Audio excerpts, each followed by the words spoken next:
एक बहुत ही सुंदर और शांत गांव था।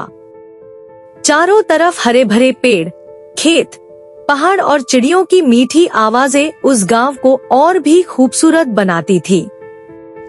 उसी गांव में आरव नाम का एक दयालु लड़का अपनी माँ के साथ रहता था। एक दिन आरव जंगल की तरफ घूमने गया। वहाँ उसे झाड़ियों के पास एक पक्षी दिखाई दिया। पक्षी जमीन पर घायल पड़ा था और बार बार उड़ने की कोशिश कर रहा था। आरव उसे अपने घर ले आया। उसने अपनी माँ को सारी बात बताई।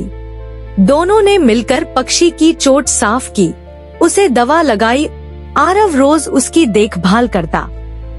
वह उसे दाना खिलाता, पानी देता और समय पर उसकी चोट पर दवा लगाता।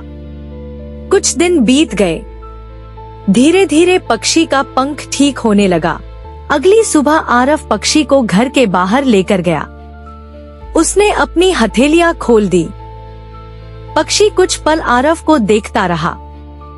फिर उसने अपने पंख फैलाए और खुले आसमान में उड़ गया। आरव उसे दूर तक देखता रहा। एक दिन आरव किसी काम से जंगल की तरफ जा रहा था। तेज हवा चलने लगी। फिर जोर जोर से बारिश शुरू हो गई। अचानक उसका पैर फिसला और वह जमीन पर गिर गया। उसे चोट लग गई। आरव ने उठने की कोशिश की, लेकिन दर्द की वजह से कुछ देर वहीं पड़ा रहा। तभी आसमान में उड़ता हुआ वही पक्षी वहां आ पहुंचा। उसने नीचे देखा और आरव को पहचान लिया। पक्षी उसके आसपास उड़ने लगा। कभी वह आरव के पास पेड़ की डाल पर बैठता, तो कभी उसके ऊपर चक्कर लगाता, जैसे वह कह रहा हो, उठो आरव, मैं तुम्हारे साथ हूँ।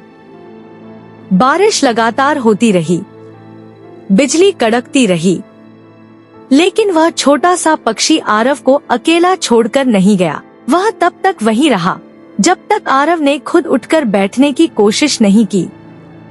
कुछ देर बाद आरव ने हिम्मत जुटाई और धीरे धीरे उठकर बैठ गया।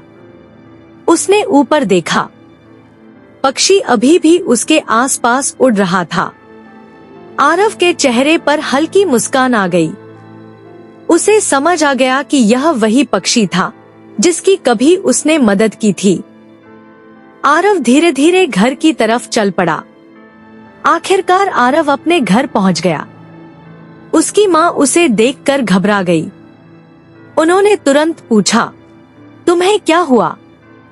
आरव ने माँ को पूरी बात बताई। उसने बताया कि रास्ते में वह गिर गया था और वही पक्षी उसके पास तब तक रहा जब तक वह उठ नहीं गया।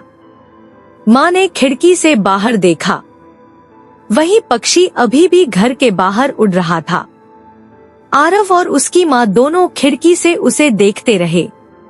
आरव की माँ ने मुस्कुराकर कहा, बेटा, तुमने उसकी मदद की थी। आज उसने तुम्हारा साथ देकर तुम्हारी मदद का बदला चुका दिया।